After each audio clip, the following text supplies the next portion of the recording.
इसके उपाय बताइए कि धन कमाने के क्या-क्या उपाय हो सकते हैं? आप अपने घर में का स्थापना करें।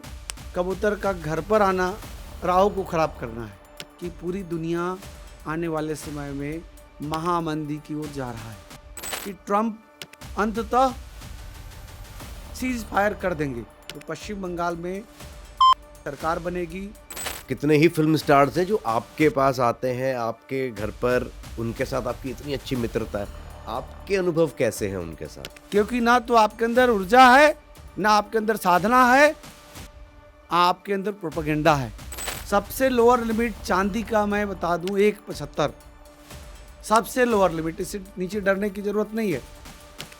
और सबसे अपर लिमिट तो आचार्य जी, आपको क्यों लगता है या ऐसा क्यों है कि अभी मुक्तेश्वरानंद जी जो हैं इतने विवादित हैं और विवादों में घिरे रहते हैं? नरेंद्र मोदी जी, यशस्वी मुख्यमंत्री उत्तर प्रदेश योगी आदित्यनाथ जी के बारे में जिस तरह से उन्होंने अपमानित किया, अवमानना किया, यह पूरा देश देख रहा है। कहाँ गए अबू मुक्तेश्वरानंद? क्यों नहीं वहां जाकर के बोलते हैं कि यहाँ गौ माता का इस पार से उस पार जिस तरह से गौ माता का स्मगलिंग हो रहा है, रोकना चाहिए। कुछ ऐसे क्या उपाय होते हैं कि अगर हम हनुमान जी के उपाय करें जिससे कि सबका भला हो?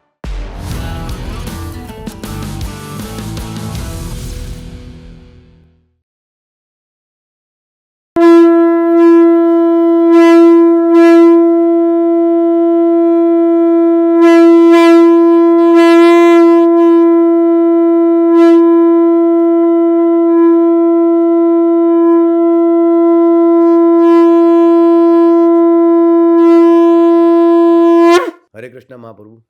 हरे कृष्णा, हरे कृष्णा। तीसरा पॉडकास्ट हमारा और भाग्यशाली हैं हम बहुत कि आप आ ही जाते हैं हमारे पास। बधाई और बहुत सुखद अनुभूति है आपके साथ वार्ता करके। जो चर्चाएं होती हैं ज्योतिष, धर्म, अध्यात्म, तो समाज के बीच आप इस वार्ता को आप आगे बढ़ाते हैं जिससे समाज को दिशा, ज्ञान और मार्गदर्शन मिलता है। बहुत सुखद अनुभूति है। बहुत बहुत धन्यवाद। आचार्य जी, मैं आज ना आपसे बहुत डीप कन्वर्सेशन करना चाहता हूँ बहुत चीज़ों के बारे में, क्योंकि मैं चाहता हूँ आपके द्वारा कुछ भ्रम तोड़े जाए और कुछ अच्छी चीज़ें ऑडियंस तक पहुँचाई जाए। तो आज आप देखते हैं कि हमारे पूरे भारत में भविष्यवाणियों की एक लाइन लगी हुई है, बाढ़ आ गई है, जैसे एक रील की बाढ़ आई थी। अब हम अगर बात करते हैं भविष्यवाणियों की, तो जो इंसान कर रहे हैं उनकी तो बात अलग है, लेकिन हम बात करें भविष्य मल्लिका की पहले। तो भविष्य मल्लिका में जो लिखा हुआ है, क्या वो भविष्यवाणियाँ हैं? और अगर वो भविष्यवाणियाँ हैं, तो क्या वो सच हैं? और अगर वो सच हैं, तो वो कितनी हद तक सच है? और उनको पढ़ने वाला इंसान जो बता रहा है उसको पढ़ के, उनकी वैलिडिटी क्या है?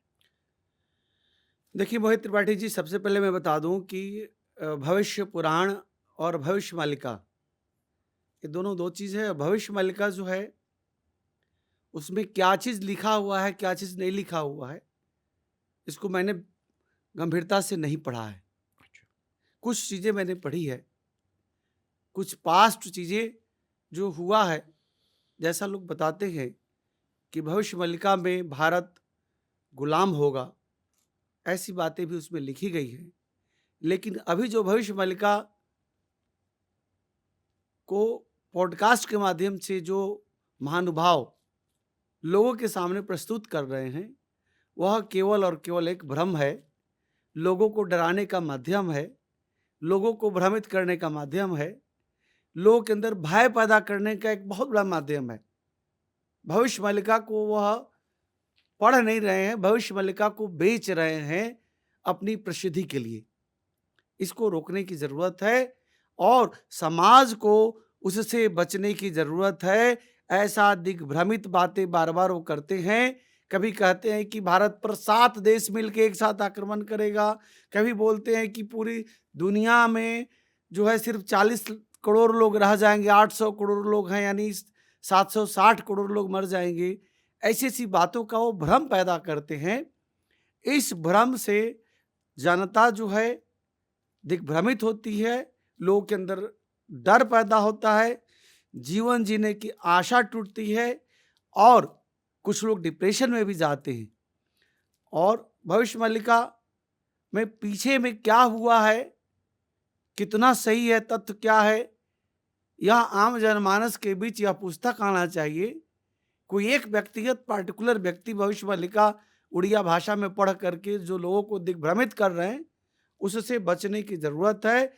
यह व्यक्ति पाखंडी है जो व्यक्ति भविष्य मल्लिका को पढ़ करके लोगों को डराता है। आम जनमानस को इससे बचने की जरूरत है। कुछ हमारे संत महात्माओं ने भी भविष्य मल्लिका के बारे में बताया है, कुछ अच्छे संतों ने बताया है। एक बार हमने देखा कि राजेंद्र दास जी महाराज ने भी भविष्य मल्लिका के बारे में बताया, लेकिन जिस तरह की बातें बताई गई है, तोड़ मड़ोड़ करके बढ़ा चढ़ा करके जिस तरह आडंबर किया जा रहा है, वह कदापि उचित नहीं है।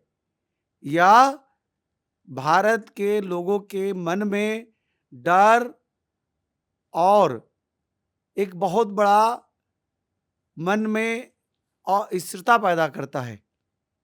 कभी बोलते हैं कि ऐसा महा विनाश आएगा जो होगा, कर्म प्रधान विश्व करी राखा, जो जस करत तस फल चाखा, हानि लाभ जीवन मरण, यश अपयश होत विधि के हाथ।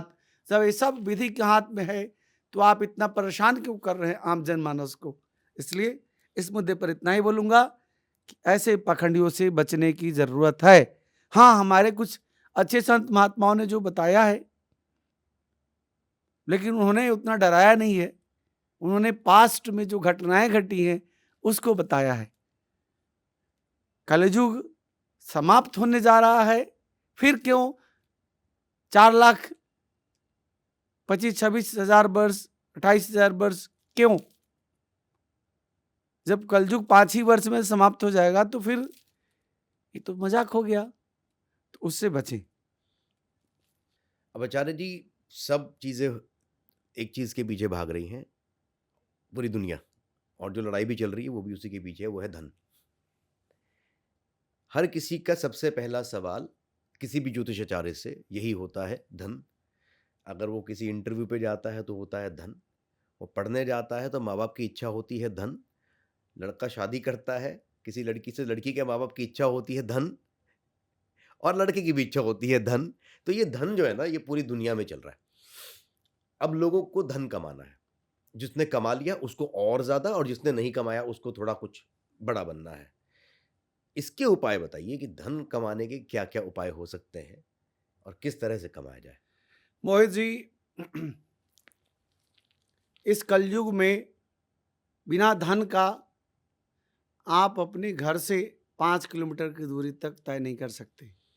अगर आप 5 किलोमीटर दूरी तय करेंगे तो बीच में प्यास लगेगी तो पानी बिना धन का नहीं मिलेगा। पैदल अगर तय करेंगे, ठीक है, वाहन से तय करेंगे तो डीजल पेट्रोल डालना होगा। तो आप 5 किलोमीटर तक यात्रा भी नहीं कर सकते बिना धन का। बिल्कुल। बिना धन का आप भोजन भी नहीं कर सकते, बिना धन का वस्त्र और वो घर नहीं हो सकता। तो इस कलिकाल में, इस युग में, इस धरती पर जो कुछ भी है वह संचालन महालक्ष्मी देवी की कृपा से होती है। हुँ। और महालक्ष्मी देवी प्रसन्न होती हैं कैसे? महादेवी को श्री कहा गया है। श्री विद्या त्रिपुर सुंदरी राज राजेश्वरी का मैं उपासक हूं। आम जनमानस के बीच यह विद्या आनी चाहिए। है तो यह गुप्त विद्या। आप जो भी मंत्र बताऊंगा अपने गुरु के द्वारा ही दीक्षा लेके इस मंत्र का प्रयोग करें, लेकिन आप अपने घर में श्री यंत्र का स्थापना करें और श्री यंत्र के ऊपर रोली और हल्दी के द्वारा अभिषेक करना होगा। और यह महामंत्र ओम श्रीम श्रीयाई नमः, ओम श्रीम श्रीयाई नमः, ओम श्रीम श्रीयाई नमः। कितनी बारी बोलना है ये? यह महामंत्र अगर आप 1000 बार बोलते हैं तो 15 मिनट लगेगा।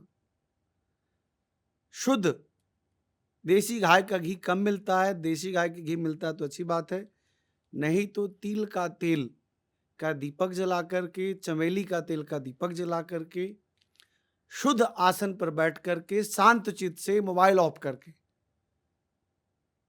बन सके तो रात्रि में करें, और यह महामंत्र ओम श्रीम श्रेयाय नमः, ओम श्रीम श्रेयाय नमः, ओम श्रीम श्रेयाय नमः, इस महामंत्र का लगातार अगर 15 मिनट जप करते हैं तो आप अगले 21 दिनों के अंदर, 15 दिनों के अंदर महालक्ष्मी देवी की विशेष कृपा देखेंगे। इसमें थोड़ा सा भी संशय नहीं है। इसमें एक और जो बात है, मैं कभी-कभी सोचता हूँ ऐसा कि अब एक इंसान सिर्फ ये पूजा करे या कर्म भी करे साथ में। मतलब अब एक इंसान है जो सिर्फ भरोसे बैठ जाएगा, मैंने पूजा कर ली है, कब तो पैसा आ मोहित जी, जाएगा। कर्म प्रधान विश्व करी राखा, जो जस करत तस फल चाखा। यह धरती कर्म भूमि है।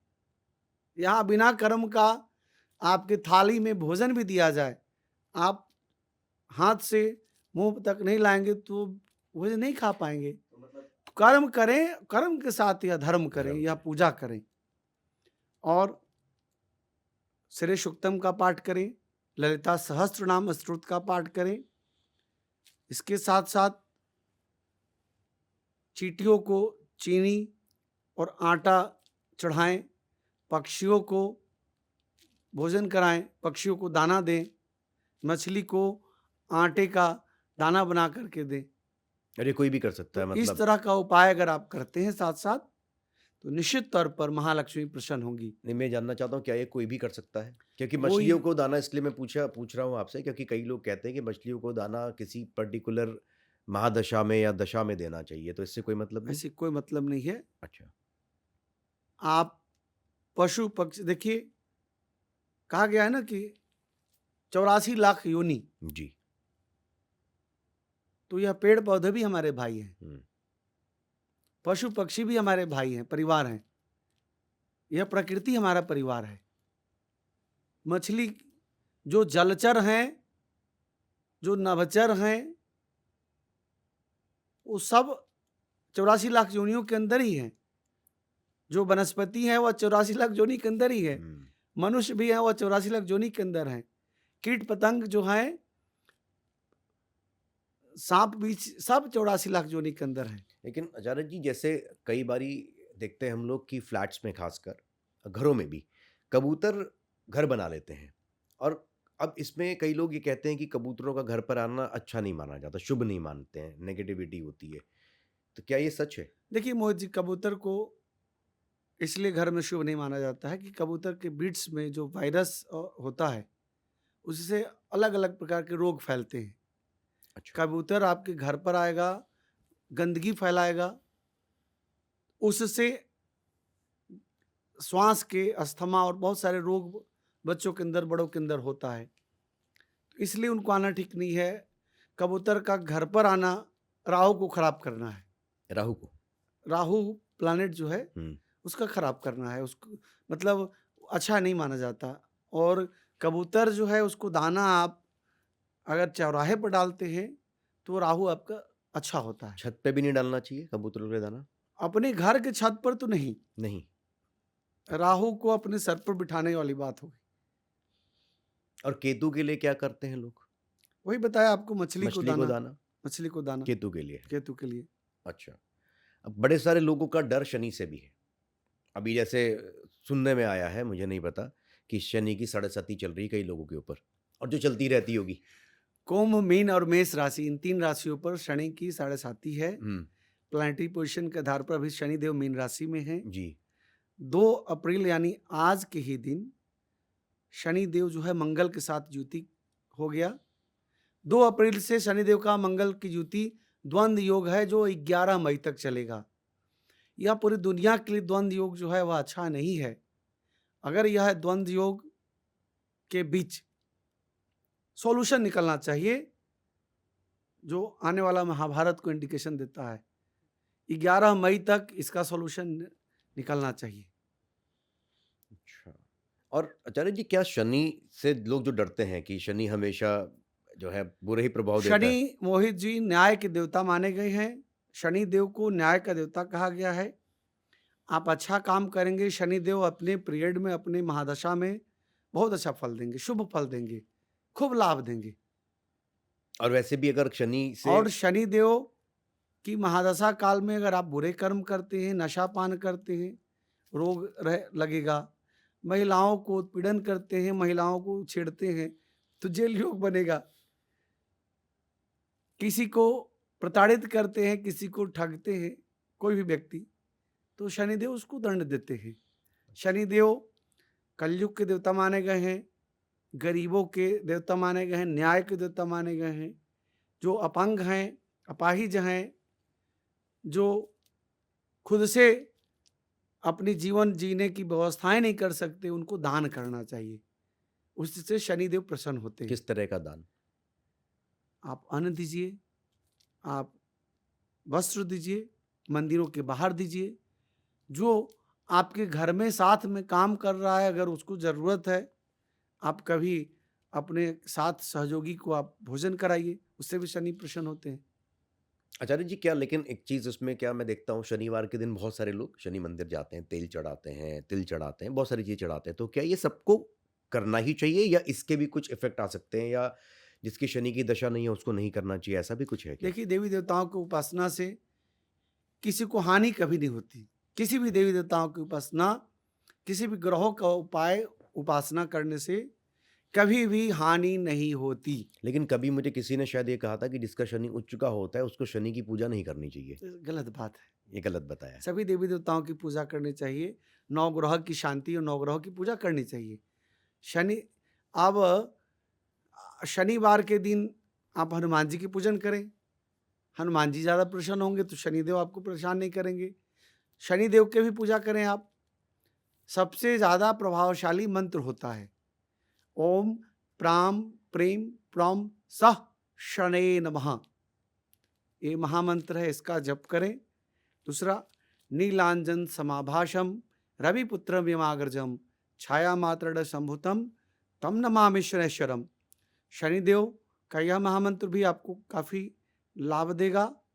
शनिवार के दिन कुछ लोग काला वस्त्र पहनते हैं, वो भी लाभकारक है। लाभकारक है? लाभकारक है। शनिवार के दिन नीला और काला वस्त्र धारण करना चाहिए। तो ये तो लोग उल्टा कहते हैं इस पे कि नहीं पहनना चाहिए, नहीं, पहनना चाहिए। पहनना चाहिए। अच्छा। और शनिदेव को पहनाना भी चाहिए। शनिदेव को देखिए, ब्लैक कपड़े उड़ाते हैं लोग। हाँ। शनिदेव काला वस्त्र पहन के ही शनिदेव को पूजा करने लोग जाते हैं। शनिदेव काला वस्त्र पहन करके शनिदेव की परिक्रमा करते हैं। सरसों का तेल चढ़ाते हैं, तिल चढ़ाते हैं, लोहा चढ़ाते हैं। जो लोहा, कोयला, तेल, माइंस इसका काम करता है व्यक्ति, शनिदेव की उपासना करेगा। शनिदेव राजा को रंग को राजा बना देते हैं। तो उपासना करनी चाहिए शनिदेव की। तो अब आने वाले समय में शनिदेव का या किसी भी ग्रह का क्या-क्या प्रभाव दुनिया पे और जनता पे पड़ने वाला है? मोहित जी, मैं बहुत गंभीरता से बोल रहा हूँ कि शनिदेव अभी मीन राशि में हैं और मंगल के साथ युति होने के बाद 11 मई तक रहेंगे। शनिदेव पूरी दुनिया में जो ग्रहों का स्थिति है, जो ग्रहों का कॉम्बिनेशन है, जिसमें राहु और केतु, राहु जो है वह कुंभ राशि में है, केतु जो है वह कन्या में है। 5 दिसंबर को राहु जो है वह मकर में आ जाएंगे और केतु जो है वह सिंह राशि में आ जाएंगे। राहु और केतु 18 महीने के बाद परिवर्तन करते हैं अपने स्थान को और एंटी क्लॉकवाइज चलते हैं। अच्छा। तो जो ग्रहों की स्थिति मुझे दिख रही है, उसके आधार पर मैं कह सकता हूं कि पूरी दुनिया आने वाले समय में महामंदी की ओर जा रहा है। बहुत बड़े घोर संकट महामंदी का आने वाला है। युद्ध रुक जाए तब भी और युद्ध बना रहे तब भी, ये महायुद्ध विश्व युद्ध में बदल जाए तब भी और विश्व युद्ध ना हो तब भी पूरी दुनिया महामंदी में जा रहा है। अरे कब से कब तक रहेगा? अगले 1.5 साल तक यह महामंदी से कोई उबार नहीं सकता, जिसमें रियल एस्टेट 30-40%, 50% ध्वस्त हो जाएगा। पूरी दुनिया की बात कह रहा हूं।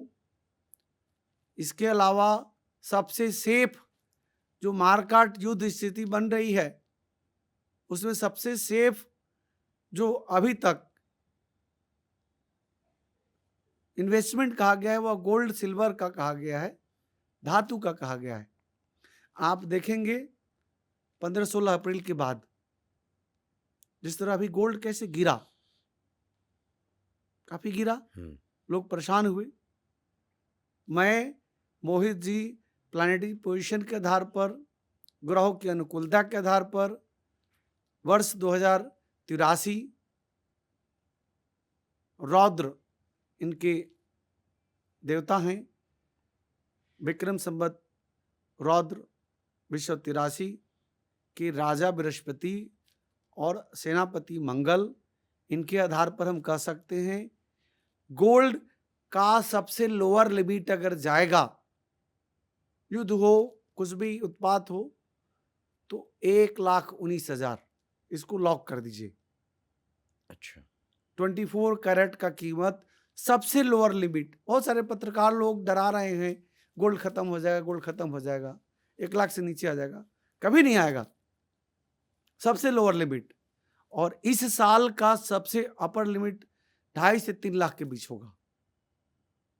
2.5 से 3 लाख 10 ग्राम साल 2026 के दीपावली से दिसंबर के बीच 2.5 से 3 लाख का गोल्ड का 10 ग्राम का कीमत होगा। और 2030 में 5 लाख क्रॉस करके 10 लाख की तरफ जाता हुआ मुझे दिख रहा है, प्रत्येक 10 ग्राम का। सिल्वर कुछ बड़ा चमत्कार नहीं देगा, लेकिन 2 जून को गुरु बृहस्पति जो स्थान को परिवर्तन करेंगे, मिथुन राशि से कर्क राशि में आएंगे। गज केसरी बृहस्पति और गुरु का, बृहस्पति और चंद्रमा का योग बनेगा कर्क राशि में, गज केसरी राजयोग बनेगा, उसमें भी गोल्ड बढ़ेगा, अच्छा बढ़ेगा। सबसे लोअर लिमिट चांदी का मैं बता दूं 1.75, सबसे लोअर लिमिट, इससे नीचे डरने की जरूरत नहीं है। और सबसे upper limit 7 lakh. 7 lakh yes, इस साल जाएगा। इस साल जाएगा। काफी बड़ी लिमिट बताई आपने ये। जी, 4 लाख तो जा चुका। मैंने पिछले पॉडकास्ट में बोला था आपको, 1.30 का आपको दिया था, एक स्थान दिया था कि 1.30 तक जाएगा। पिछले पॉडकास्ट में आपको बताया था 1.30 से 1.70 तक चला गया जी। लोअर लिमिट सिल्वर का 1.75, 1,75,000 प्रति केजी, प्रति kilogram. Upper limit 7 lakh. Nice. और बाकी शेयर मार्केट? देखिए, शेयर मार्केट अगर लोअर लिमिट देखें तो 60, 62, 65 तक। अच्छा। और अपर लिमिट देखें तो 90 क्रॉस करेगा इस साल। इस साल देखिए, हाँ बताइए। विश्व युद्ध हो गया, परमाणु युद्ध अगर हुआ 11 मई से पहले, अगर परमाणु युद्ध हो गया, जिसका आसार हमें कम दिखता है, अगर परमाणु बम फूटा तो आप सेंसेक्स को 30,000, 25,000, 20,000 तक भी देख सकते हैं। मतलब पूरी दुनिया में महामंदी और शेयर मार्केट ध्वस्त। तो ये इफेक्ट सिर्फ शेयर मार्केट और गोल्ड सिल्वर तक ही लिमिट रहेगा या महामंदी आएगी, भुखमरी आएगी, रोग आएगा, 50 तरह की परेशानी आएगी। परमाणु बम का युद्ध का कम चांस दिखता है, हमें नहीं दिखता कि परमाणु युद्ध होगा और फेंक देगा। और अपर लिमिट मैंने बता दिया, अगर परमाणु युद्ध नहीं हुआ, 11 मई तक धीरे धीरे सब कुछ सिमट गया। 11 मई, 2 जून और 31 अक्टूबर और 5 दिसंबर, ये 4-5 जो डेट है जिसमें प्लानिटरी पोजीशंस का बड़ा इम्पैक्ट है, बड़ा चेंजेस है। और अच्छी खबर क्या रहेगी इस बीच में? कोई प्लानिटरी सिस्टम ऐसा बन रहा है जहाँ पे कुछ अच्छा भी लोगों को मिल सकता है? देखिए, अच्छा खबर तो मैंने यही बता दिया आपको। देखिए, अभी तो जो समय आ रहा है वो भारत में भी अस्थिरता दिखेगा। किस तरह से? एनर्जी का अस्थिरता दिखेगा, इसका असर पूरे देश में होगा। अच्छा। पूरी दुनिया पर होगा, ये भारत के द्वारा नहीं, पूरी दुनिया पर अस्थिरता होगा ही होगा। अच्छा, इसमें एक चीज़ मैं जानना चाहता हूँ, जैसे बहुत से लोग हैं अब जिनकी जन्मपत्री में उनके योग अच्छे चल रहे और उनका महादशा और अंतर्दशा, प्रत्यंतरदशा सब अच्छी चल रही है। तो जब ये इस तरह की चीज़ें बनती हैं, तो उनको भी क्या ये चीज़ इफ़ेक्ट डालने वाली है? और क्योंकि ये तो सबके लिए इफ़ेक्ट होगा। देखिए मांस पर जैसे अ, भूकंप आया तो उसमें लाखों लोग की जान चले जाते हैं जब बड़े भूकंप आते हैं। जी, कभी कभी आए 2-4 लोग इफेक्ट हुए, है ना? ओके। वहां युद्ध हुआ तो लाखों सैनिक मारे जाते हैं। उसमें ग्रहों की पोजीशन से और किसी पार्टिकुलर व्यक्ति का कोई मतलब नहीं। कोई मतलब नहीं मतलब है। मास डिस्ट्रक्शन में मास डिस्ट्रक्शन में कोई फ़र्क नहीं पड़ेगा। ग्रहों को नहीं देख सकते। अ, ठीक उसी प्रकार मैं आपको बताना चाह रहा हूं कि धीरे धीरे अभी तो शेयर मार्केट रिकवरी कर रहा है। आपने देखा 86,000 89,000 तक चला गया था सेंसेक्स और गिर करके 71,000 तक आ गया। सेंसेक्स अगले पूरे अप्रैल महीने में अगर ट्रंप कुछ पागलपन नहीं जैसा मेरा कैलकुलेशन लग रहा है कि ट्रंप अंततः सीज फायर कर देंगे। अच्छा, ही विल गो बैक। जैसे इराक में भी उन्होंने वापस बस्ता बैग लेकर के वापस चले गए और छोड़ के चले गए और लोग वहां पर शासन स्थापित कर लिया। मुझे मेरा जो कैलकुलेशन है कि ट्रंप पूरी तरह से बैक हो जाएंगे। और अब उसी के साथ अगर मैं देखूँ तो अब हमारे भारत में चुनाव भी आ रहे इन हैं। केस मोहित जी, अगर ट्रंप अगले 1 महीने में बैक नहीं होते हैं तो वह पागलपन दिखा करके परमाणु युद्ध करा देंगे, पूरी दुनिया को उत्पात में परेशान कर देंगे और यह अमेरिका के लिए डी डॉलराइजेशन, डॉलर का एंडिंग ये होगा। की स्थिति दिख रही है और सब कुछ गोल्ड में आ जाएगा। क्रिप्टो भी गोल्ड में हो जाएगा। अच्छा, ठीक है, क्रिप्टो की क्या स्थिति रहने वाली है? अभी तो डाउन है बहुत ज़्यादा। अभी डाउन है। ऊपर-नीचे चल ही रहा है वैसे भी, हम कुछ नहीं कर सकते। 2 लाख क्रॉस करते हुआ देख रहे हैं हम इस साल दीपावली पर। अच्छा, साल 2026 में क्रिप्टो करेंसी में जो मैं देख रहा हूं, बिटकॉइन का $2 लाख क्रॉस करता हुआ दिख रहा है। भारतीय रुपए में जो है 2 करोड़ का 1 एक बिटकॉइन। Bitcoin, okay. है ना? इसी साल हो इथेरियम जाएगा वो, अब ये कह रहे हैं? इस साल हो जाएगा। इथेरियम भी बढ़ेगा, सोलाना भी बढ़ेगा, आडा जिसे कार्डानो बोलते हैं वह भी बढ़ेगा, रिपल भी बढ़ेगा। ये सब बढ़ेंगे, क्रिप्टो बढ़ेंगे। और ठीक उसी प्रकार गोल्ड का भी बता दिया, सिल्वर का बता दिया, तांबा भी दोगुना तिगुना हो जाएगा। मतलब मेटल में इन्वेस्ट करा जाए। मेटल में इन्वेस्ट लाभकारी होगा। और सबसे बड़ी पॉलिसी जो है भारत की, कि हम दुल्हा के भी भाई दुल्हन के भी भाई, जो हमारे देश के यशस्वी प्रधानमंत्री नरेंद्र मोदी हैं, उनकी जो चाणक्य नीति है, उनकी जो कूटनीति है, वह भारत के लोगों के लिए अमृत है, वरदान है। और उनके भाग्य से हम देख रहे हैं कि बीजेपी का डाउनफॉल अभी नहीं दिखता, बीजेपी अप रहेगा। पश्चिम बंगाल की आपने बात किया तो पश्चिम बंगाल में बीजेपी की सरकार बनेगी, असम में बीजेपी की सरकार बनेगी, पुडुचेरी में बीजेपी की सरकार बनेगी। केरला और तमिलनाडु में भारतीय जनता पार्टी कुछ सीटों को लेकर के आएगी, लेकिन कुछ बड़ा चमत्कार नहीं करेगी, सत्ता शासन परिवर्तन नहीं कर सकती। और पौंडीचेरी? पौंडीचेरी में बीजेपी आएगी। ओके। तमिलनाडु में बीजेपी 10 सीट लेकर आ जाए, 15 सीट लेकर आ जाए तो बड़ा चमत्कार होगा। ठीक उसी प्रकार केरला में 5-7 सीट 10 सीट लेकर के आ जाए तो बड़ा चमत्कार होगा। सरकार जो है तमिलनाडु में मुझे कोई बदलाव नहीं दिखता। अभी सरकार कमजोर होगा, बदलाव नहीं दिखता। केरला में भी सरकार कमजोर होगा, बदलाव नहीं दिखता। पौंडीचेरी में सरकार जैसे है वैसे ही बना रहेगा। ममता दीदी के बारे में बताऊं तो बीजेपी पश्चिम बंगाल में लोअर लिमिट जो है 130, अपर लिमिट 170-75, ममता दीदी का लोअर लिमिट 90, अपर लिमिट 120-25। सब पे भविष्यवाणी हो रही थी, हम क्रिकेट पे भी करें थोड़ी सी, आईपीएल में क्या होने वाला है इस बार?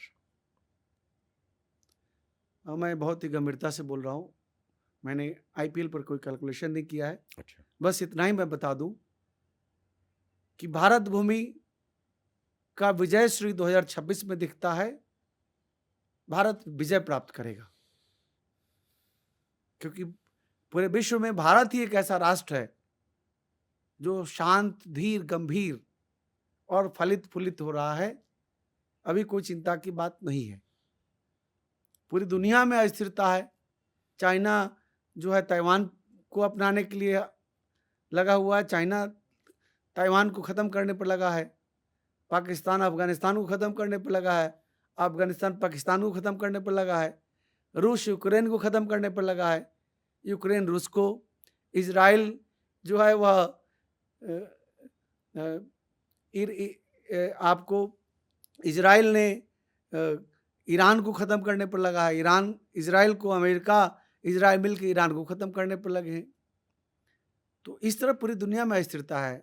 अजरबैजान, आर्मेनिया आपस में लड़ रहे हैं।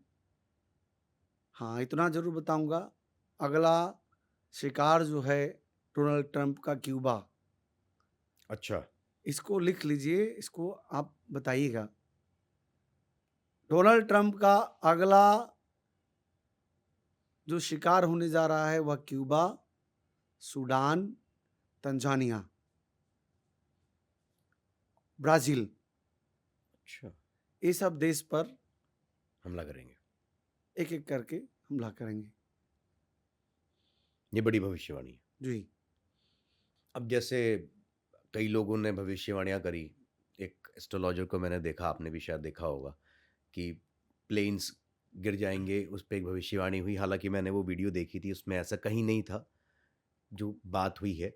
उसमें थाईलैंड की बात करी गई थी या नॉर्थ ईस्ट की बात करी गई थी जो वीडियो थी, लेकिन उसको इतना बड़ा चढ़ाकर हर चैनल पे दिखा दिया गया कि भविष्यवाणी सच हो गई। एक तो वो, दूसरा उसके बाद क्रिकेट मैच की भविष्यवाणी करी जो कि गलत हो गई। उसके अलावा बहुत सारी भविष्यवाणियां जो गलत हो गई, उसके बाद भी लोग इतना सारा फॉलोवर्स कैसे वहां पे जा रहे हैं? ऐसे पाखंडियों से समाज को बचने की जरूरत है। नए नए मदारी मार्केट में आ रहे हैं और पॉडकास्ट के माध्यम से अपनी मदारी दिखा रहे हैं, कुछ यूट्यूब के माध्यम से, खुद के यूट्यूब के माध्यम से। हमारा ज्योतिष विद्या बहुत ही सम्मानित विद्या है। ज्योतिष विद्या ज्योति की विद्या है, ऊर्जा की विद्या है, चक्षु की विद्या है, सूर्य की विद्या है। ज्योतिष शास्त्र में दक्षिण नेत्र को सूर्य का प्रतीक माना गया है, वाम नेत्र को चंद्रमा का प्रतीक माना गया है। और जो भी भविष्यवाणी गलत करेगा, अंधा होगा आयु के अंतिम क्षणों में। यह निश्चित है, ऐसा हमारा शास्त्र में बताया गया है। जो भी व्यक्ति पैसा कमाने के लालच में, नाम कमाने के लालच में, लोगों के अंदर अंधविश्वास और डर पैदा करने का जो विद्या, जो प्रपंच रच रहे हैं, जिन्होंने विश्वविद्यालय में, हमारे गुरु परंपरा में जिन्होंने ज्योतिष की पढ़ाई नहीं की है, जिन्होंने अपने पारिवारिक परंपरा में पढ़ाई नहीं की है ज्योतिष की, जिन्होंने सोशल मीडिया को पढ़ करके, कुछ इंटरनेट के माध्यम से पढ़ करके और अलग अलग तरह के वेशभूषा बना करके, प्रपंच करके जो ज्योतिष की बातें पॉडकास्ट में बोलते हैं, उनका बात सभी मिथ्या होगा। और उस बालक की बात जो कर रहे हैं, उसे तो दिशा का भी ज्ञान नहीं है कि उत्तर पूरब कहाँ है और महाराष्ट्र कहाँ है। भारत के किस भाग में महाराष्ट्र है, पूना कहाँ है, नांदेड़ कहाँ है, नासिक कहाँ है, कोल्हापुर कहाँ है, गुवाहाटी कहाँ है, मिजोरम कहाँ है, मणिपुर कहाँ है, आइजोल कहाँ है, अरुणाचल कहाँ है। आपको जम्मू कश्मीर कहाँ है, जोधपुर कहाँ है, तमिलनाडु कहाँ है, कुछ दिशा की ज्ञान ही नहीं है। 10 दिशा 10 दिक्पाल, कुछ भी ज्ञान नहीं। हवा में बोल देना, एक तुक्का लग गया, अचानक घटना घट गई। अजीत पवार कि जो घटना घटी 30 जनवरी को, उस घटना को खुद को वाहवाही के लिए बोल देना कि मैंने किया था भविष्यवाणी, ये सब ऐसे प्रपंची लोगों से बचने की जरूरत है। और अगर हम ऐसे देखें तो बहुत सारे लोग एक ब्लाइंड फॉलोइंग में चले जाते हैं और जा भी रहे हैं। अभी आपने देखा होगा एक केस, अशोक खरात करके, मेरे ख्याल पुणे में इतना बड़ा केस हो गया, और आज एक दिन में तो नहीं हुआ होगा, बहुत साल लगे होंगे अपने आप को स्टेबल करने में या फिर उस तरह से अपने आप को पोर्ट्रे करने में। तो एक इंसान जो आम जन है, जिसकी एक्चुअली प्रॉब्लम है, वो पहचाने कैसे कि कौन सही कौन गलत?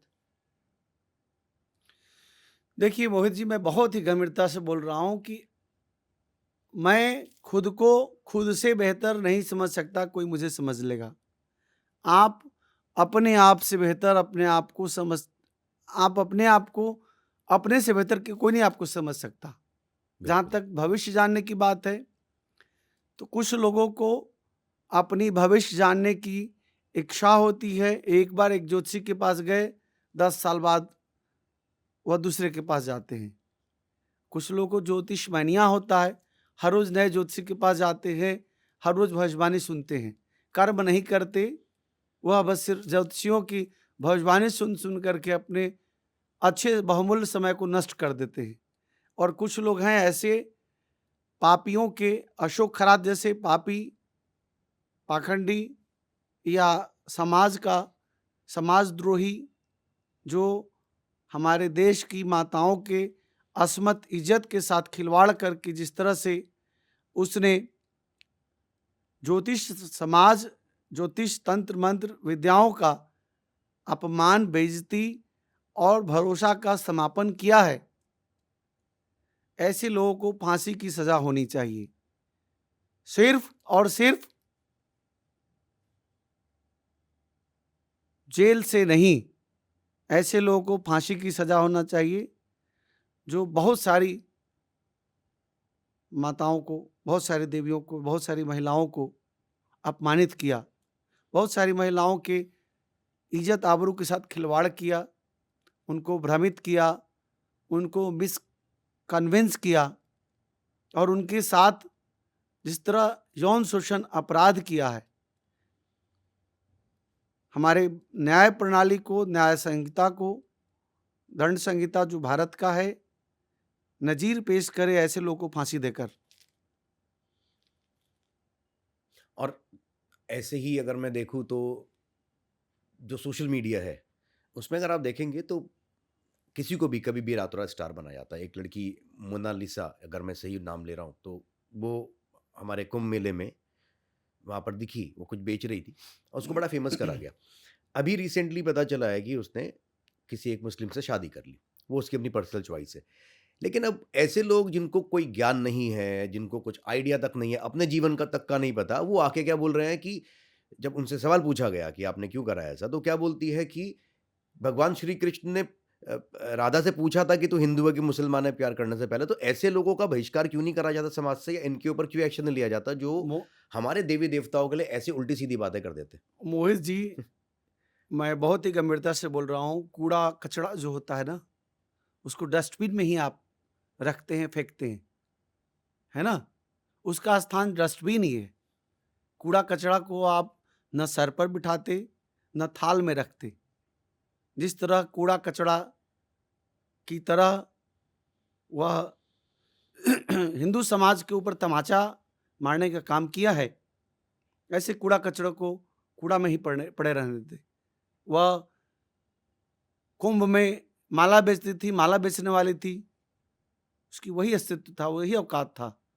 जिस तरह वह कृष्ण भगवान के बारे में उस अनपढ़, गंवार, मूर्ख महिला को यह नहीं पता कि भगवान श्री कृष्ण जब थे 5000 वर्ष से पहले माता राधा जी के साथ प्रेम उनका था, महालक्ष्मी, साक्षात महालक्ष्मी राधा रानी के साथ जो प्रेम था उनका, उस समय न तो इस्लाम धर्म था, न क्रिश्चियनिटी था, न कोई बहाई था, न कोई जैन था, न कोई बुद्ध था, न कोई सिख था धर्म, कोई धर्म नहीं था, केवल एक ही धर्म था, वह सनातन धर्म, हिंदू धर्म।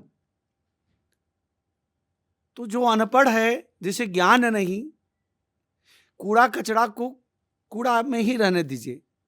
उसने जिस तरह धब्बा समाज के ऊपर काम किया, जिस तरह से हमारे देश में आप देख रहे हैं कि लव जिहाद चल रहा है, और बाद में आप देखते हैं कि 6 महीने बाद, 8 महीने बाद वो रिश्ते टूट जाते हैं, या फिर वो फ्रीज में लड़कियां मिलती हैं। तो जो ऐसा करेगा वो ऐसा भोगेगा। इस दुनिया में सबसे पवित्र धर्म है सनातन धर्म, जो इंसानियत का पाठ पढ़ाता है, जो प्रेम और शांति का संदेश देता है। और जिन्होंने भी सनातन धर्म से विमुख होने का काम किया है, उसका अंत बस कूड़ा में ही जाना है। आचार्य जी, मैं एक चीज़ जानना चाहता हूँ आपसे। अभी हमने जो बात करी थी, आपने कुछ दिशाओं की बात करी थी। थोड़ा ना इसको डीपली एक्सप्लेन करिए हमारी ऑडियंस के लिए। दिशाएं और बाकी चीज़ें क्या-क्या होती हैं, जिससे लोग थोड़ा जान सकें, भ्रमित ना हो किसी और की गलत इन्फॉर्मेशन से? देखिए, 10 दिशा होता है, पूर्व, पश्चिम, उत्तर, दक्षिण,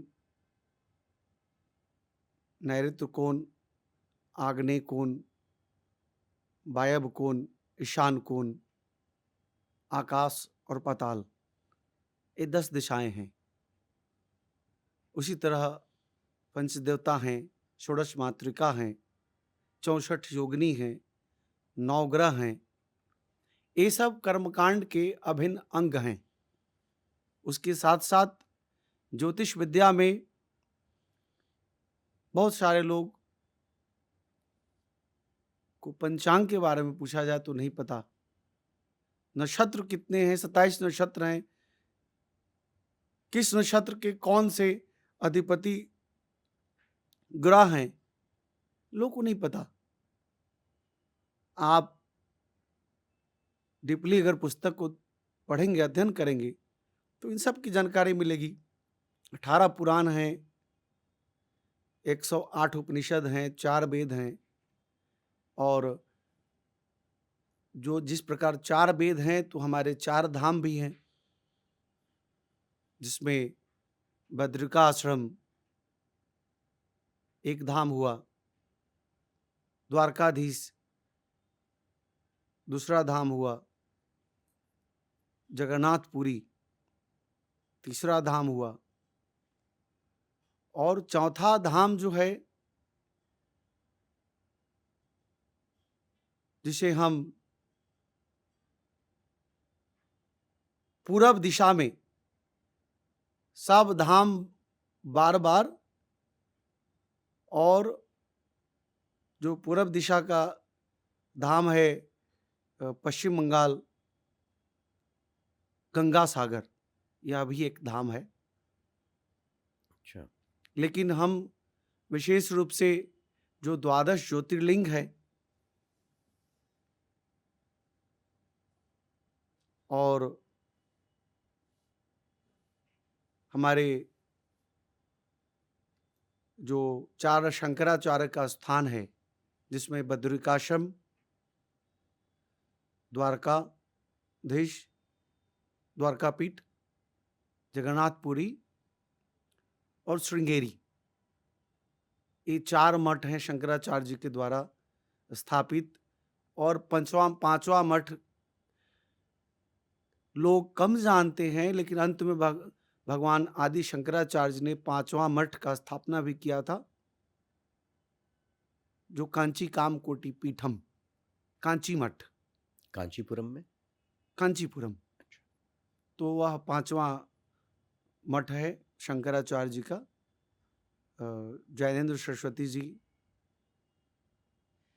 अभी ज्ञानेन्द्र सरस्वती जी, उसके बाद अभी एक नए शंकराचार्य बने हैं।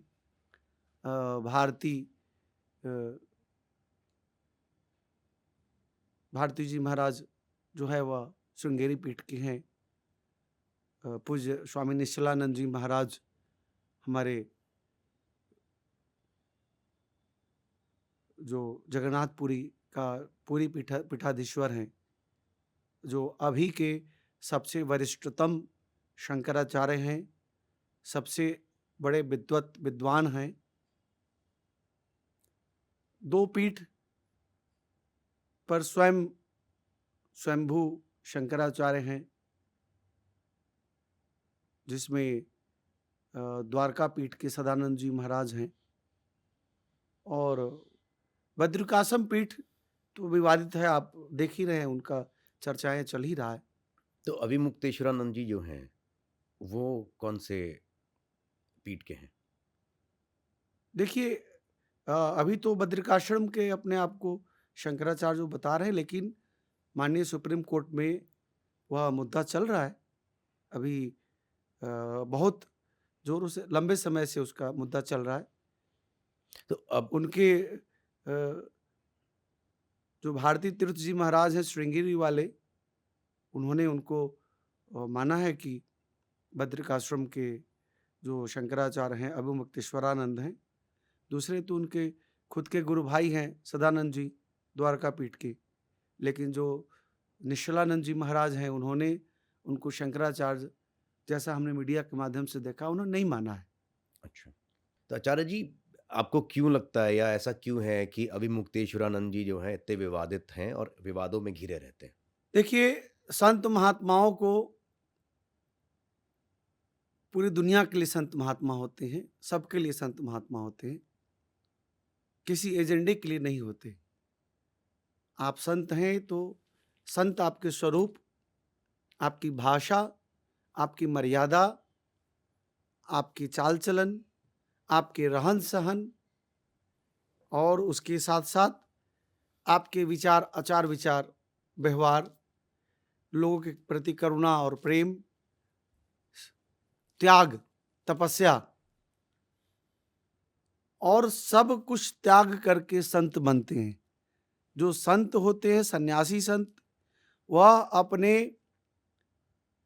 अंतिम क्रिया करके, अपनी जो अंत्येष्टि क्रिया होती है, जो 16वें संस्कार में अंतिम संस्कार है, क्षौर कर्म, अंतिम संस्कार जो जिसे हम कहते हैं अंतिम संस्कार, तो पिंडदान कर देते हैं अपने आप को। फिर आपके अंदर क्षुति, पिपासा, लिप्सा, लोभ, द्वेष, राजनीतिक छल प्रपंच, संत के ऐसे नहीं होते।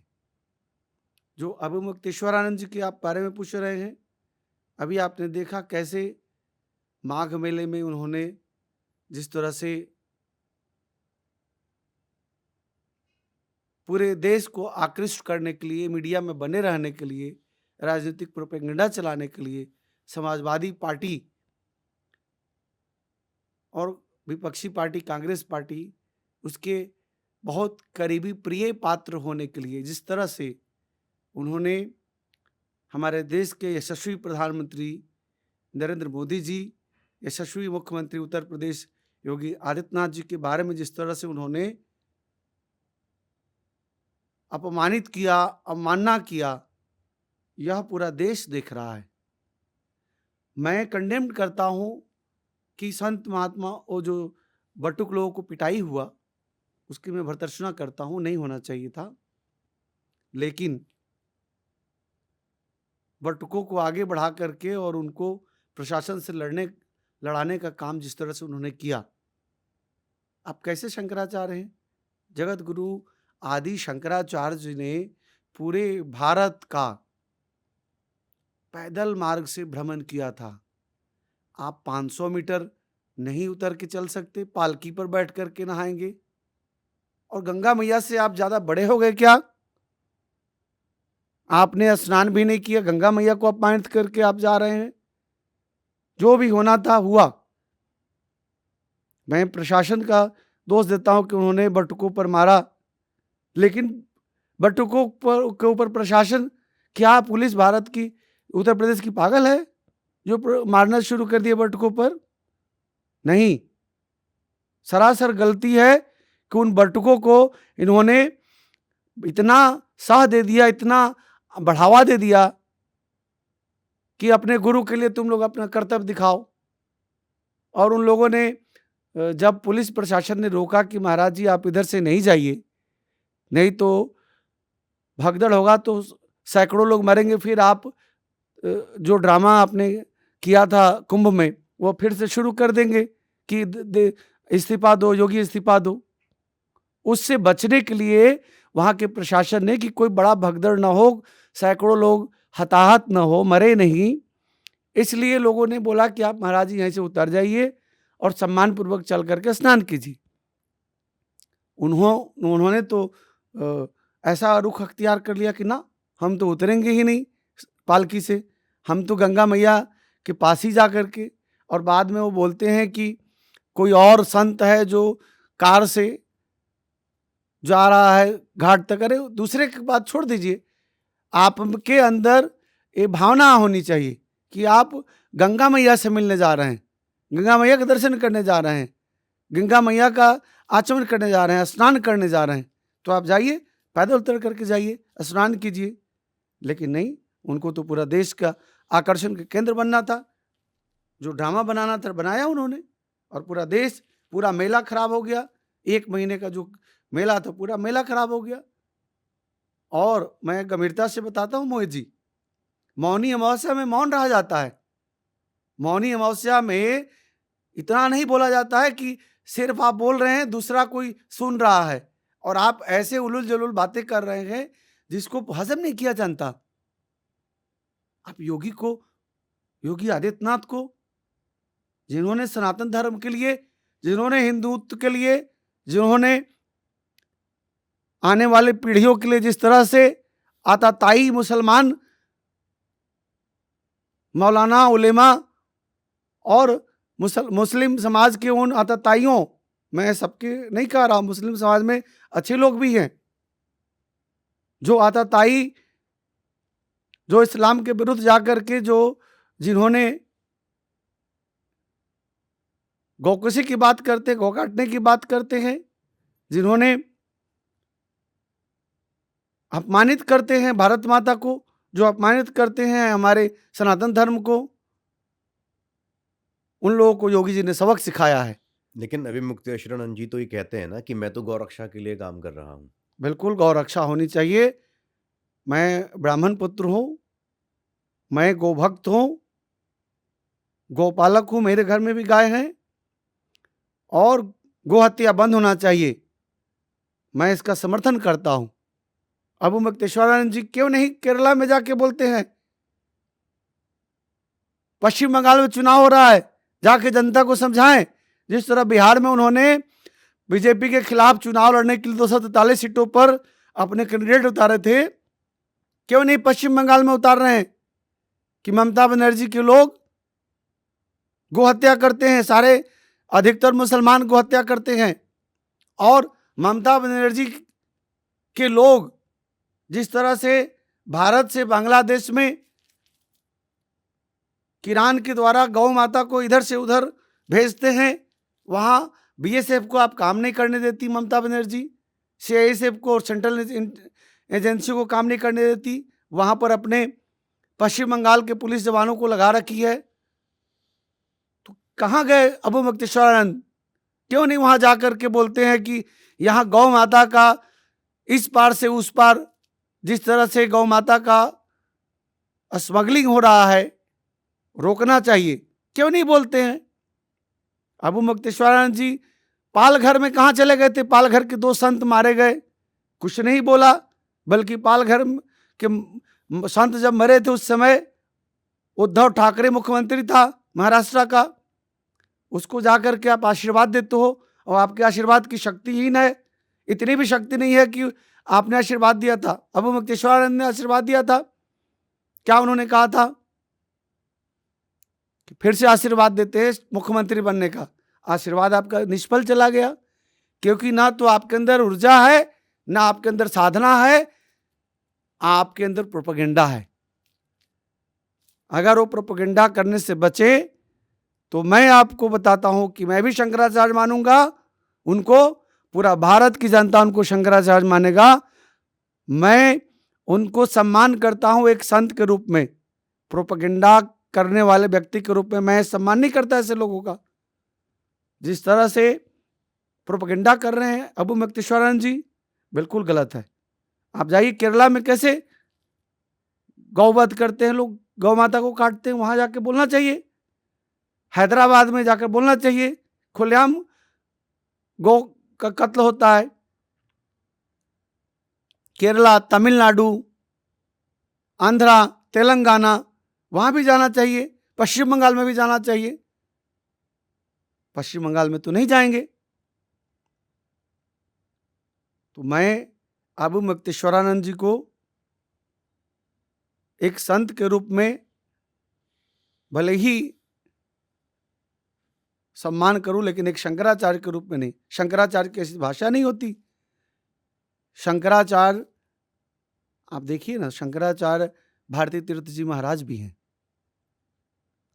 कृष्ण बोधाश्रम जी महाराज से इनको शिक्षा लेनी चाहिए थी। और इनके गुरु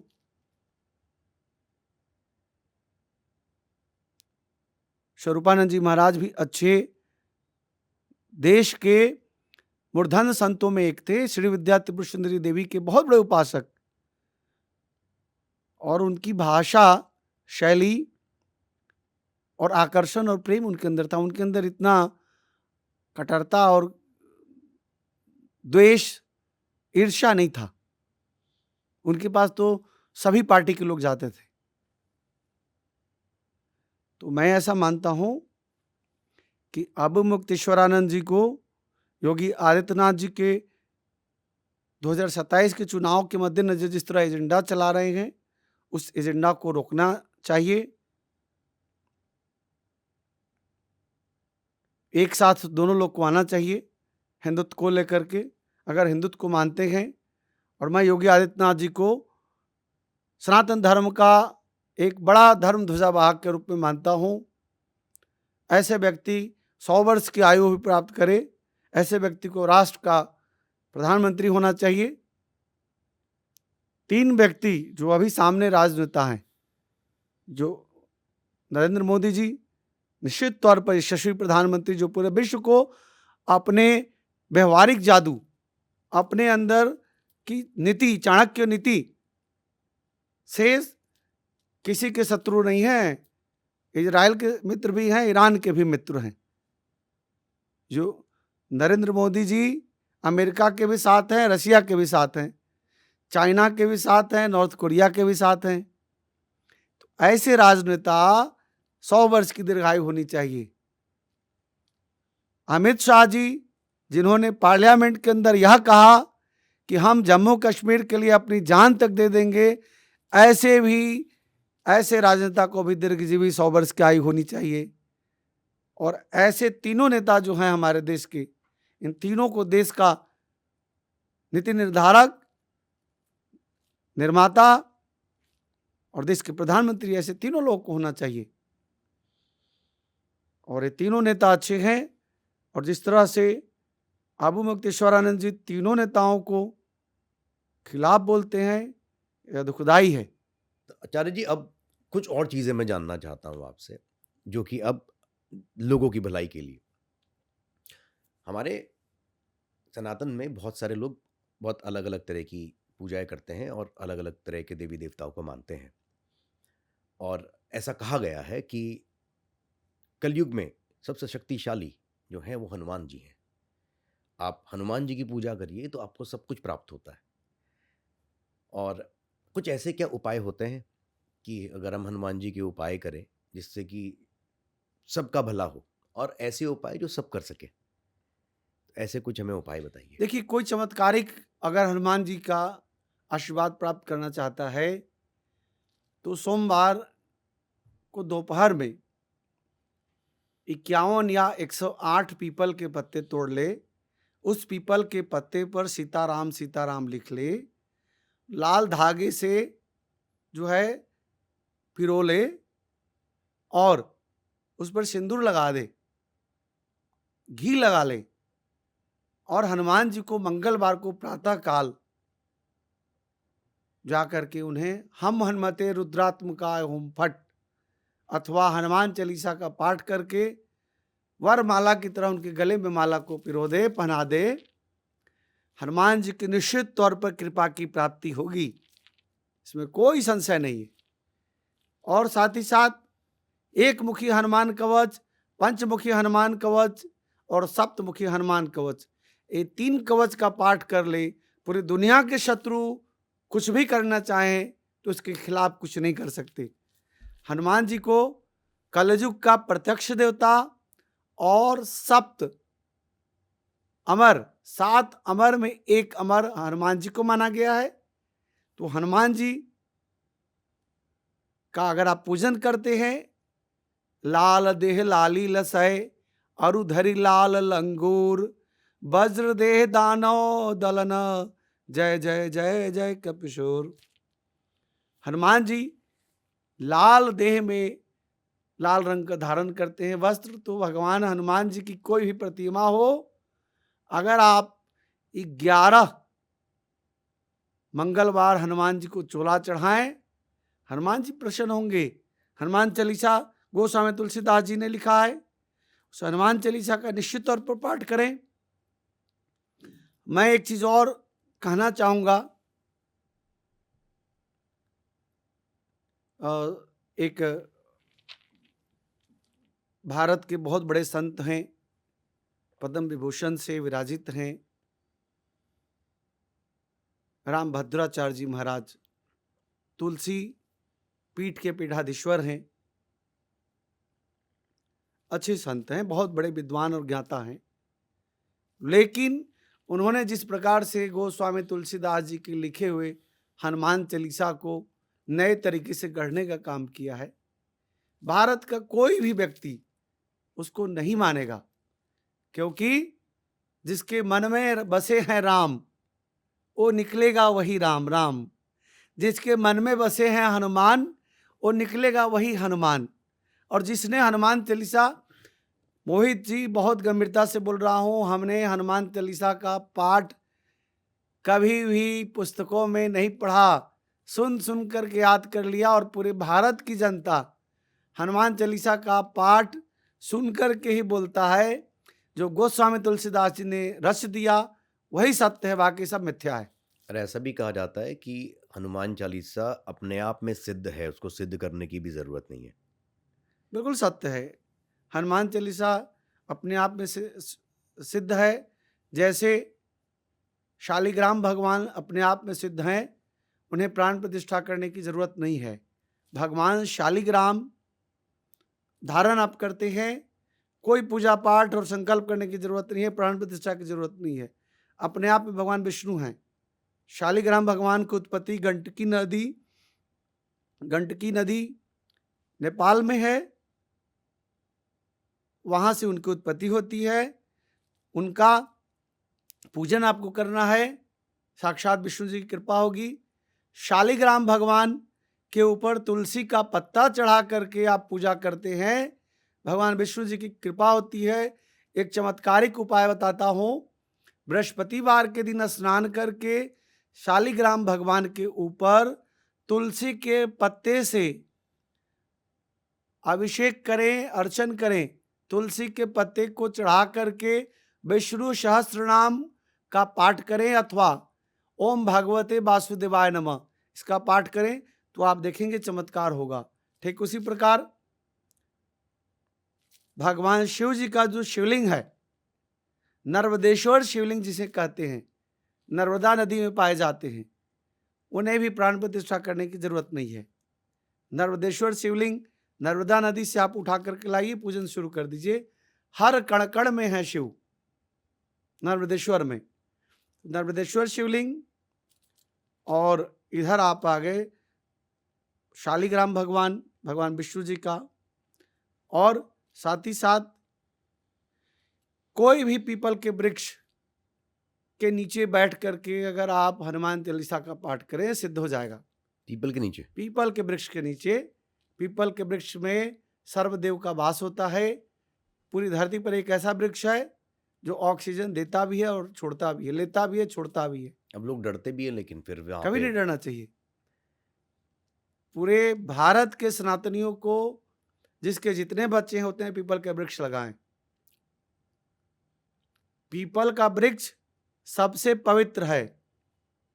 कुछ लोग डरते इसलिए हैं कि जब किसी के घर में मृत्यु होती है तो जो घंट है, शहरों में वो प्रथाएं नहीं है, एक कलश में जल डाल करके उसको पीपल के वृक्ष में बांध दिया जाता है और ऐसी मान्यता है कि 10 दिन तक उसमें जल डाला जाता है वो पक्षियों को पीने के लिए, जिसे घंट बोलते हैं। सुतली से बांधा रहता है और वो घंट को पीपल के वृक्ष में टांगा जाता है। ऐसा मान्यता है कि आत्मा को पीपल के वृक्ष उस घड़े को टांगने से और जल देने से उस आत्मा को जल जाता है और उसको मोक्ष की प्राप्ति होती है। पीपल के वृक्ष से डरना नहीं चाहिए। पीपल के वृक्ष में सर्वदेव सभी देवताओं का वास होता है। भगवान विष्णु जी का सबसे प्रिय दल है तुलसी और सबसे प्रिय वृक्ष है वह पीपल। बहुत ही बढ़िया। मतलब हमने काफ़ी कुछ आज चर्चा में रखा, लेकिन मैं आपसे एक चीज़ और जानना चाहूँगा कि फेक लोगों से कैसे बचा जाए, क्योंकि मैं अभी एक चीज़ में देख रहा हूँ, बड़े सारे लोग हैं सिर्फ इंस्टाग्राम्स की रील या थोड़ी बहुत यूट्यूब की वीडियोस देखकर थोड़ा ज्ञान प्राप्त कर कर, और सबसे जो दुखद है वो ये है कि भगवा पहनकर ऐसे बैठ जाते हैं जैसे वो प्रचंड पंडित हैं, और जब उनके बारे में बात करी जाए तो उनको पता नहीं होता कुछ भी। देखिए, ज्योतिष विद्या में, मैं सिर्फ ज्योतिष की बात नहीं कर रहा हूँ आचार्य जी, तंत्र विद्या में, धर्म हाँ, विद्या में, क्योंकि मैं आपको इसलिए बोल रहा हूँ ये चीज़ कि मैंने अभी कुछ महीनों पहले एक पॉडकास्ट करा, और जिनके साथ मैंने करा उन्होंने वही गेरवे वस्त्र पहने हुए थे। वो आई, उन्होंने बैठी, तो मुझे ऐसा लगा कि ये सिर्फ जितनी बातें हो रही हैं सिर्फ इंस्टाग्राम और शॉर्ट्स की बातें चल रही हैं, और आप यकीन मानिए मैंने कितनी बार मुझे शूट रोकना पड़ा और मुझे बोलना पड़ा कि आप गलत इन्फॉर्मेशन मत दीजिए क्योंकि ये सही नहीं है, और मैं गेस्ट को नहीं बोल सकता ये चीज़ कि आप के साथ मैं नहीं कर पाऊंगा पॉडकास्ट। रिस्पेक्ट होती है। अब सामने वाले को अगर ये तक नहीं पता कि हमारे 33 कोटि देवी देवता हैं या 33 33 हाँ, प्रकार के देवी देवता हैं, उसके लिए भी मेरे को टोकना पड़ा कि आप वो बोल रहे 33 मिलियन, 33 मिलियन। मैंने कहा कि कैसे?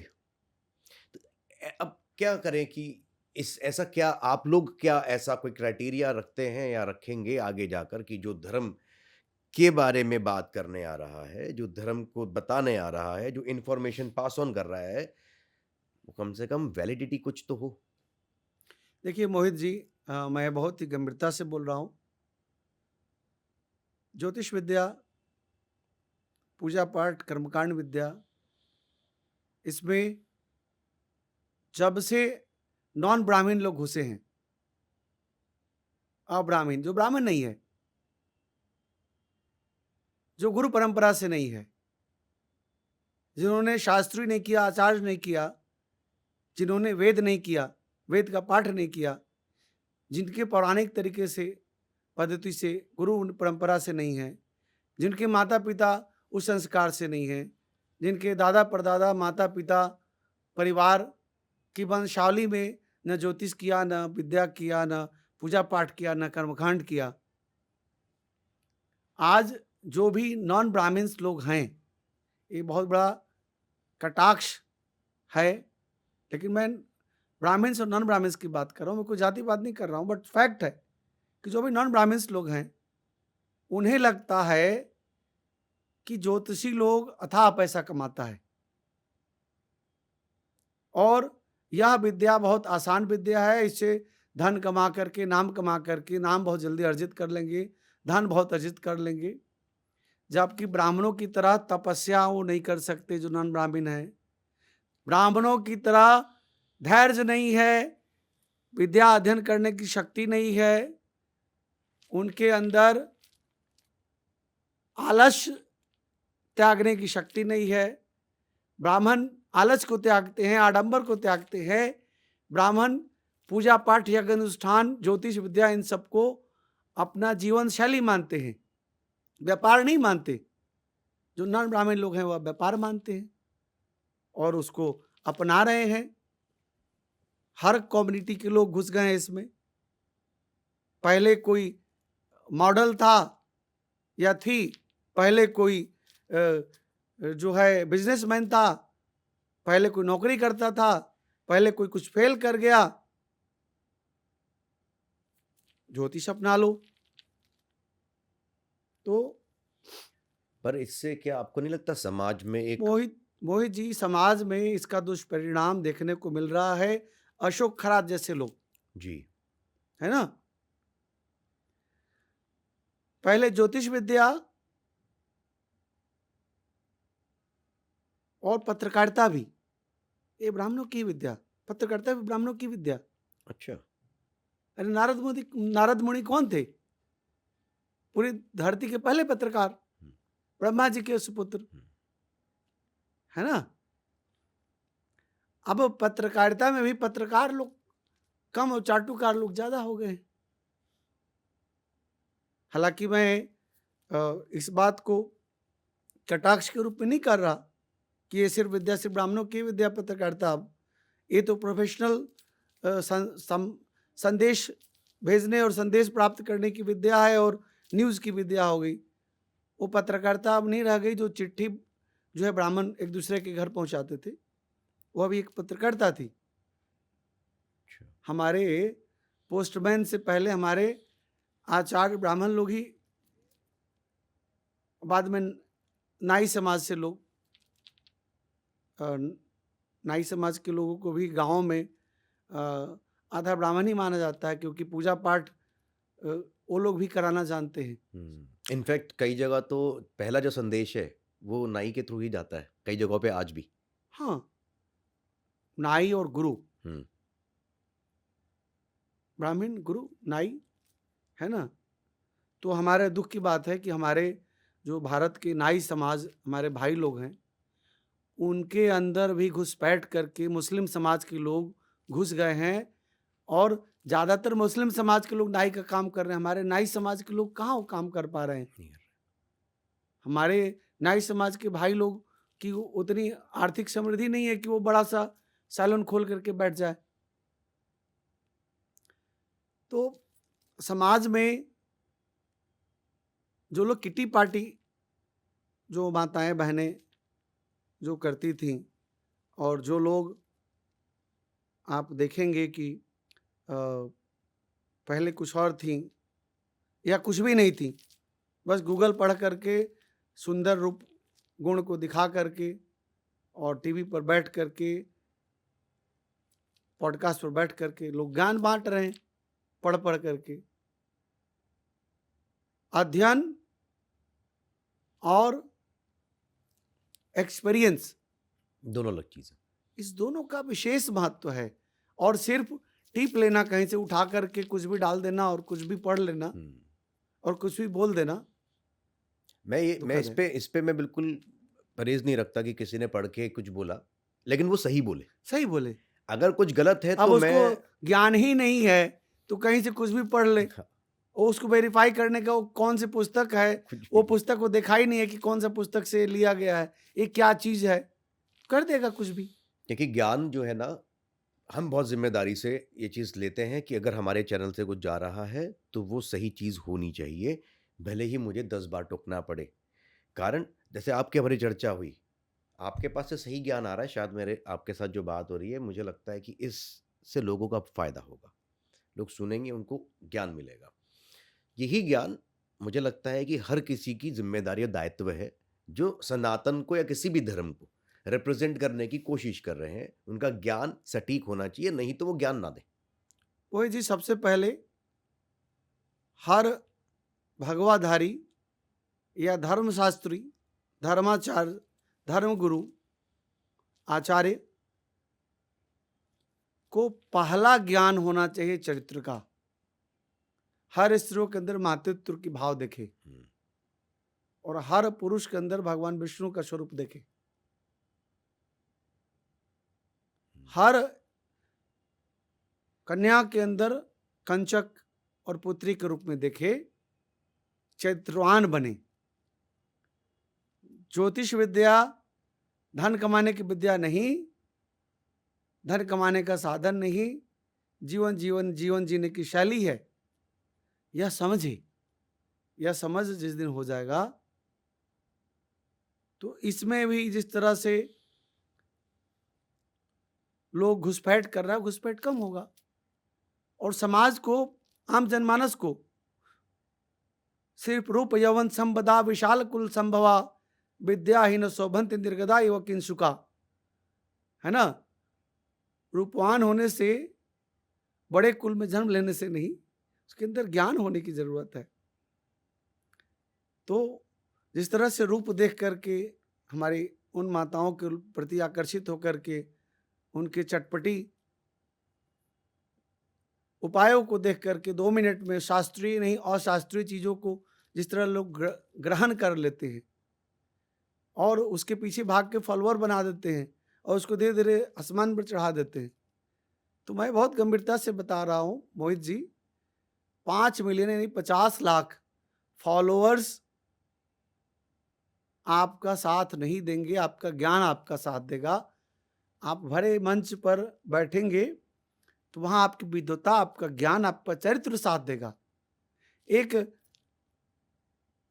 एक्टर है कोई मुस्लिम समाज से, 5 मिलियन फॉलोअर थे उसके, विधानसभा का चुनाव लड़ा, उसको लगा 50 लाख फॉलोअर हैं, वोट तो 2 लाख में हम जीत जाएंगे, उसको 300 वोट मिले। एक महिला इन्फ्लुएंसर थी सोशल मीडिया की, पंजाब की, 7 मिलियन फॉलोअर, 70 लाख फॉलोअर। जब उनका डेथ हुआ तो 4 लोग उनको कंधा देने के लिए नहीं मिले। दुर्भाग्य और दुख की बात है, जो कलयुग केवल नाम आधारा, कलयुग केवल नाम का आधार है, और जो ज्ञान को रखेगा, ज्ञान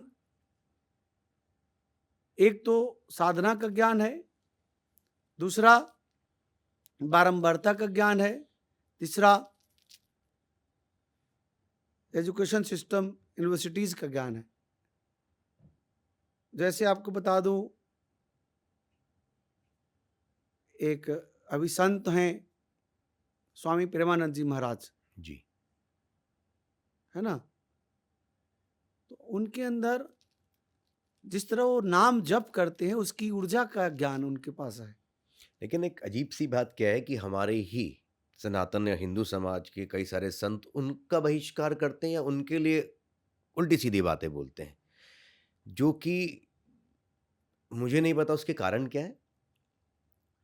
लेकिन देखिए, एक भक्त का कभी भी अपमान नहीं करना चाहिए।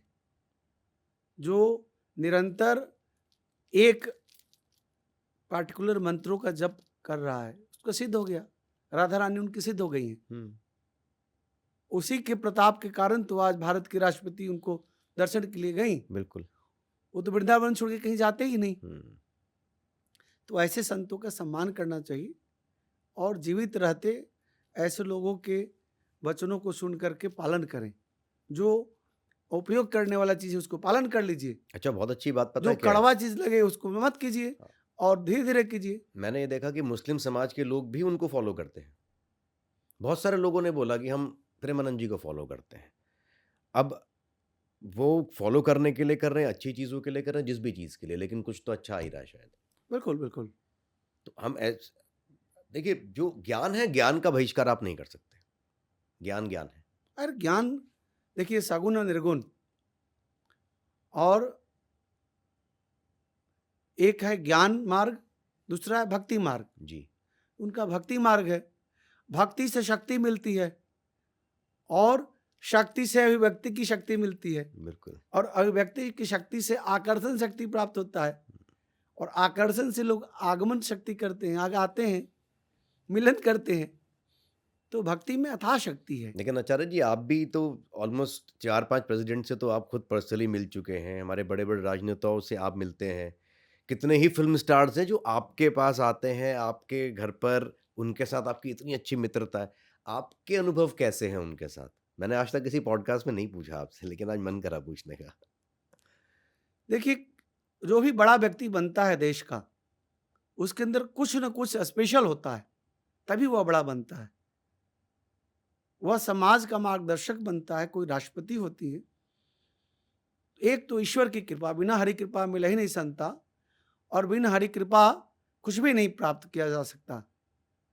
तो ईश्वर की अनंत कृपा होती है, तब 150 करोड़ की जनसंख्या में एक व्यक्तित्व का व्यक्ति बनता है। तो हमें सिर्फ अच्छाई को अपनाना है। मंदिर में जाना है, दर्शन करके वापस आ जाना है। मंदिर में जा करके घर नहीं बनाना है, क्योंकि मंदिर में सुबह सुबह सफाई होगी, तब आप दर्शन करेंगे। सुबह गंदगी पड़ी रहेगी, आप दर्शन करने जाएंगे, आपको वैराग्य हो जाएगा कि यहाँ गंदगी है। ठीक उसी प्रकार मन के अंदर, हर व्यक्ति के अंदर अच्छाई और बुराई है। अच्छाई सिर्फ होगा तो भगवान हो जाएगा, और सिर्फ बुराई होगा तो वह शैतान हो जाएगा, और दोनों के पास पहुंचना आसान नहीं है। तो इस देश का जो भी, चाहे राष्ट्रपति हो, प्रधानमंत्री हो, ईश्वर की अनंत कृपा और स्पेशल कुछ उनके अंदर गुण है, तब वह उस चीज को प्राप्त करता है। और मैं जिस चीज से मिलता हूं, मुझे कुछ न कुछ सीखने को मिलता है, कुछ अच्छी अनुभूति होती है। और मैं भी मिलने जाता हूं, मुझसे भी मिलने आते हैं, लेकिन मिल करके एक दूसरे की ऊर्जा का आदान प्रदान करते हैं, सकारात्मक ऊर्जा का। नकारात्मक ऊर्जा को लेना ही नहीं है आपको, किसी भी व्यक्ति से आपको नकारात्मक नहीं लेना। जब ऐसा सोच लेंगे तो आपको हर लोग अच्छे लगेंगे, और पूरी पृथ्वी आपका परिवार लगेगा, वसुधैव कुटुंबकम लगेगा। फिर आपको किसी से नफरत नहीं होगा। और फिर जिस तरह से सनातन धर्म के लिए योगी जी काम कर रहे हैं, और बार बार उनको एक सो कॉल्ड अपने आप को जो कहते हैं कि हम शंकराचार्य हैं, और आप योगी जी को और मोदी जी को मुस्लिम का बच्चा और बाबर का संतान बताते हैं, यह अपने आप में दुखदाई है। ऐसे संतों को बचना चाहिए इस यह कहने से। और निश्चित तौर पर योगी जी भी इस देश के लिए वरदान हैं। तभी तो पाकिस्तान से बड़ा राज्य उत्तर प्रदेश, उसका मुख्यमंत्री हैं, सत्य। और भारत इतना बड़ा राष्ट्र का प्रधानमंत्री नरेंद्र मोदी जी हैं। अगर आप उनको ऐसे बोलते हैं तो यह दुखदाई है। तो दो संत का हमने आपको सामने उदाहरण दिया। एक स्वामी प्रेमानंद जी महाराज, जो निश्चल किसी के खिलाफ नहीं बोलते, सबसे प्रेम करते हैं और सबके लिए अच्छा बोलते हैं, सबके अंदर से अच्छाई को खींचते हैं। और एक स्वामी अवमुक्तेश्वरानंद जी, जो 24 घंटा एक प्लान के तहत बार बार गौ माता का ढाल बना करके जिस तरह से योगी जी पर प्रहार कर रहे हैं, यह दुखदाई है। और मैं भविष्यवाणी कर रहा हूं कि आने वाले समय में इसको आप अपने यूट्यूब पर ढंग से लिख लीजिए, इस देश का प्रधानमंत्री योगी आदित्यनाथ होंगे, निश्चित तौर पर होंगे, और आने वाले समय में यह भारत की जरूरत होगी। बहुत बड़ी भविष्यवाणी है। लेकिन बहुत मजा आ गया आज फिर से। बहुत साधुवाद। आपके अंदर की संतति, संत स्वभाव निश्चित तौर पर मुझे आकर्षित करता है, इसलिए मैं तीसरी बार आपके पास आया हूँ। और एक बार मैं फिर से मातृ सुंदरी राज राजेश्वरी से प्रार्थना करता हूँ कि इसका मिलियंस में व्यूज जाए, और आप मिलियन फॉलोअर बनाएं, अच्छे लोग आपको देखें, अच्छे लोग समझें, और अच्छा मैसेज जाए दुनिया के बीच। यही हमारी कामना। ओम श्रीम श्री आई नमः। जय हिंद, जय भारत, जय हिंद, श्री जय राम। भारत, जय श्री राम।